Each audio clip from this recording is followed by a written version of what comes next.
Hello दोस्तों, स्वागत है आप सभी का एजुकेशन के एट 6 पे। इस वीडियो को देखने से पहले एक छोटी सी जानकारी।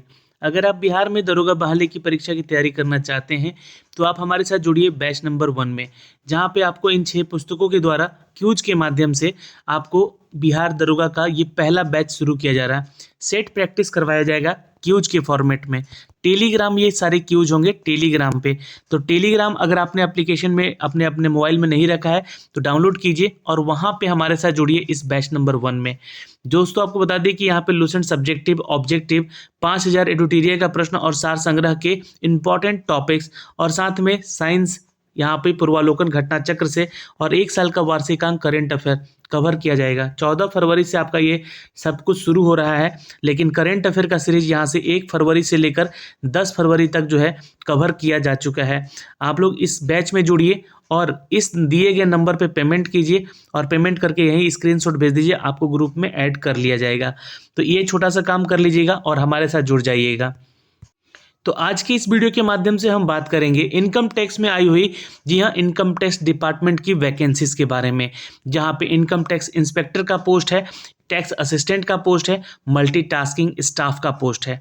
लास्ट डेट कब है आवेदन करने का, कब से अप्लाई करना है, एग्जाम पैटर्न क्या है, यानी कि चयन का प्रक्रिया क्या है, योग्यता क्या होगी, उम्र सीमा क्या है, टाइपिंग भी होगा चूंकि एमटीएस का पोस्ट है यहाँ पे, और वेतनमान यानी कि सैलरी क्या होगी, इन सब के बारे में संपूर्ण जानकारी इस वीडियो से। तो हम हैं दोस्तों इसके ऑफिशियल वेबसाइट पे, और इसका ऑफिशियल वेबसाइट नहीं, ऑफिशियल नोटिफिकेशन पे। आपको बता दें कि गवर्नमेंट ऑफ इंडिया की तरफ से ये वैकेंसी निकाली गई है, ऑल इंडिया वैकेंसी है ये। अब ये छात्र ये नहीं पूछेंगे कि क्या हम झारखंड से हैं, बिहार से हैं तो आवेदन कर सकते हैं या नहीं कर सकते हैं। यहाँ पे ये जो वैकेंसी है कर्नाटक और गोवा रीजन के लिए निकाली गई है। इसका ऑफिस है बेंगलुरु में।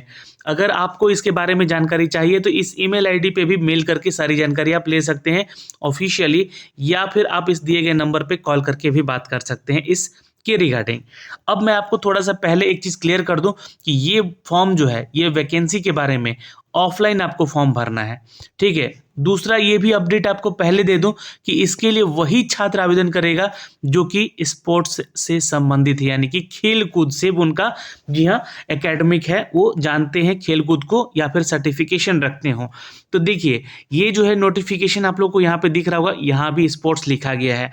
6 फरवरी से आप इस फॉर्म को भर सकते हैं।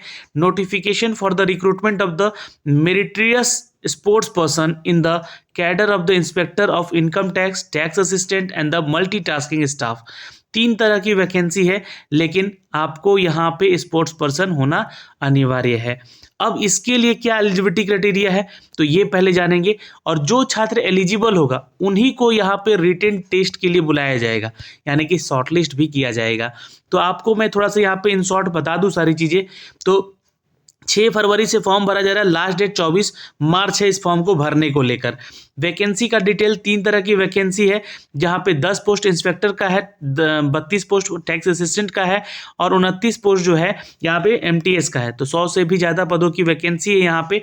अच्छा, दूसरी चीज़ ये भी बता दूँ आपको कि जो इनकम टैक्स इंस्पेक्टर का सैलरी होगा वो 45,000 का लगभग होगा बेसिक सैलरी, लेकिन अलाउंस मिलने के बाद जो है ना ये लगभग 80 से 85,000 की सैलरी बनेगी इनकी।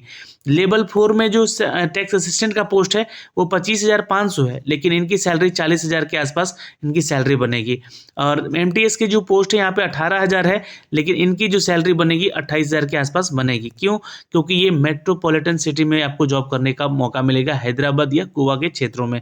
तो यहाँ से आपको दोस्तों बता दें कि हैदराबाद नहीं, बेंगलुरु के क्षेत्र में, ठीक है। तो यहाँ पे आपको बता दें कि ये वैकेंसी है दोस्तों आपके लिए। सिलेक्शन क्राइटेरिया यहाँ पे रखा गया है कि the meritorious sports person will be consider for the appointment. इसके लिए क्राइटेरिया ही रख दिया गया है कि आपका स्पोर्ट्स पर्सन होना जरूरी है। अब खेल कूद से अगर आप संबंधित हैं तो प्रेफरेंस किसको मिलेगा, यहाँ पे भी ये डिपार्टमेंट ऑफ जो कि इनकम टैक्स के तहत अपडेट किया गया है, ये भी आपको जानना जरूरी है। पहला प्रेफरेंस उसको मिलेगा जो छात्र यहाँ पे कंट्री के लिए इंटरनेशनल कंपटीशन खेल चुका है, ठीक है। Department of youth affair and sports की तरफ से उसको अवॉर्डेड किया गया है। दूसरा प्रेफरेंस उसको मिलेगा जो कि स्टेट या यूनियन टेरिटरी के तरफ से सीनियर या जूनियर लेवल पे नेशनल चैंपियनशिप खेल चुका है। जी हाँ, department of youth affair of the sports की तरफ से उसको कंसीडर किया गया हो, या फिर इंडियन ओलंपिक एसोसिएशन की तरफ से उन्होंने कोई मेडल वगैरह जीता हो, थर्ड प्लेस पे उनको भी रहे तो भी आवेदन कर सकते हैं।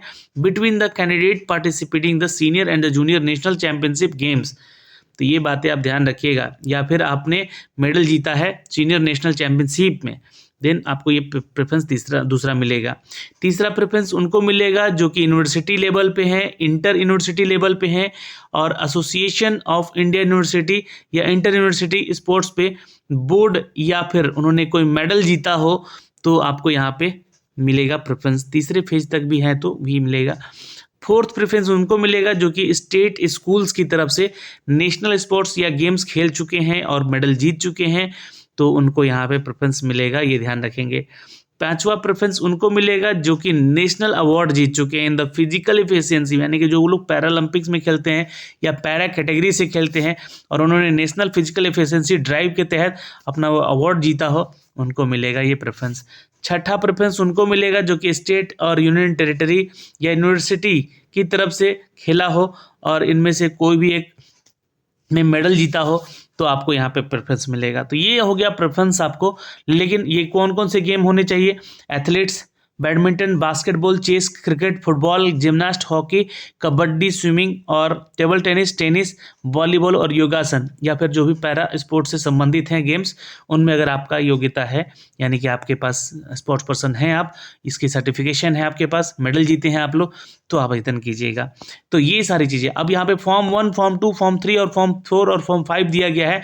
ये आपको कंसीडर करेगा कि किस किस लेवल पे जो है आपने अपना अगर गेम खेला है तो वो कंसीडर किया जाएगा। तो ये आपकी एलिजिबिलिटी क्राइटेरिया है और इसका फॉर्म आप लोग नीचे देख सकते हैं, मैं आपको दिखलाऊंगा, है ना। ये सारी चीज़ें जो है आप यहाँ से चेक कर सकते हैं, ये फॉर्म दिए गए हैं यहाँ से देखिए।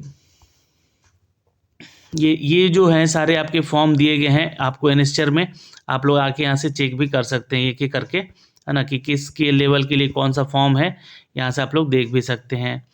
तो ये तो हो गया, आप लोग यहाँ से चेक कर लीजिएगा आप लोग अपना फॉर्म कि किसके लिए आप कंसिडर हैं। एज क्राइटेरिया की बात करते हैं तो 30 साल आपका एज क्राइटेरिया होना चाहिए, इससे ज़्यादा नहीं होना चाहिए। इनकम टैक्स इंस्पेक्टर के लिए, टैक्स असिस्टेंट के लिए 18 से 27 साल और एमटीएस के लिए 18 से 25 साल। इंडियन होना आपका ज़रूरी है, यहाँ पे ध्यान रखिएगा। एज में रिलैक्सेशन भी मिलेगा अगर आप कैटेगरी में आते हैं छात्र और स्पोर्ट्स पर्सन क्वालिफाई करते हैं, तो आपको यहाँ पे सर्टिफिकेट दिखाना होगा ताकि आपको एज में भी रिलैक्सेशन मिल सके। अब यहाँ पे क्वालिफिकेशन की बात करें, चूँकि अगर ये आप फुलफिल कर लिए, है ना, स्पोर्ट्स पर्सन वाला, तो आपका क्वालिफिकेशन चेक किया जाएगा।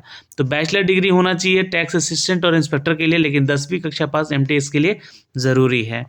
एग्जामिनेशन भी होगा अब, लेकिन ये एग्ज़ाम जो है आपको chief commissioner of income tax inspector Karnataka and Goa region में कंडक्ट कराया जाएगा। अगर आप ये सारी चीज़ें फुलफिल करते हैं अचीवमेंट को लेकर, तो आपका यहाँ पे एग्ज़ाम होगा, आपको यहाँ पे कॉल किया जाएगा एग्ज़ाम देने के लिए।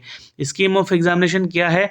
तो जनरल रीजनिंग का क्वेश्चन होगा 30-60 क्वेश्चन आपका, यानी कि आपका एग्जाम पैटर्न है 60 मार्क्स का होगा। जनरल अवेयरनेस में 25 क्वेश्चन होगा 50 मार्क्स का। क्वांट में आपका 30 क्वेश्चन होगा 60 मार्क्स का। इंग्लिश कॉम्प्रिहेंशन में 30 क्वेश्चन होगा 60 मार्क्स का। और इंग्लिश में कंप्यूटर टेस्ट में आपका 10 क्वेश्चन होगा 20 मार्क्स का, यानी कि 125 क्वेश्चन होगा 250 मार्क्स का। ये आपका एग्जाम पैटर्न है और इसके लिए सिलेबस भी दिया गया है, तो आप इस सिलेबस को पढ़िए और इसका एग्ज़ाम दीजिएगा अगर आप एलिजिबल कैंडिडेट हैं तो। और फॉर्म भरते समय ध्यान रखिएगा आपके पास कुछ ये सारे डॉक्यूमेंट्स होने चाहिए, इनका फोटो कॉपी करवा लीजिएगा, क्योंकि ये फॉर्म जो है ऑनलाइन नहीं भरना है, ये फॉर्म आपको ऑफलाइन भरना है। ऑफलाइन भरना है चूँकि आपके सारे डॉक्यूमेंट्स का कॉपी करा के अपने पास रख लीजिएगा, उसको सेल्फ अटेस्ट कर लीजिएगा। जी हाँ, आपको पैरा नंबर 9 में ये सारी बातें लिखी गई हैं। 6 फरवरी से इसका फॉर्म भरा जा रहा है। इसके लिए आपको ये जो पीडीएफ है मैं आपको शेयर कर दूंगा अपने टेलीग्राम पे भी, वहाँ से जाके आप इस जितने भी आपके पास सर्टिफिकेशन है उन सर्टिफिकेशन को सेल्फ अटेस्ट करके आपको स्पीड पोस्ट कर देना है, रजिस्टर कर देना है, रजिस्टर पोस्ट करना है, या स्पीड पोस्ट भी कर सकते हैं, है ना, कमिश्नर ऑफ इनकम टैक्स। और वो सारा फॉर्म भर लीजिएगा, एक फॉर्म भी दिया गया है नीचे इसमें, उसको भर के और इसके साथ अपने डॉक्यूमेंट्स अटैच करके इस एड्रेस पे भेज देना है। 100 रुपये का आपको यहाँ पे डिमांड ड्राफ्ट भी बनवाना है, ठीक है, जो जनरल में है, जनरल और ओबीसी और ईडब्ल्यूएस कैटेगरी में है छात्र। ठीक है। और ये सारे सर्टिफिकेट आपको यहाँ पे लगेंगे, सेल्फ अटेस्ट करके ये सारी चीज़ें आपको डालनी है यहाँ पे, ठीक है। 10th का, 12th का, ग्रेजुएशन का, और एलिजिबिलिटी है स्पोर्ट्स पर्सन के लिए जिसके लिए वो, और बेस्ट परफॉर्मेंस है आपका जिसमें उसका मेडल वगैरह लिए हैं तो उसका सर्टिफिकेट, ये सब अटेस्ट करके आपको यहाँ से भेजना होगा।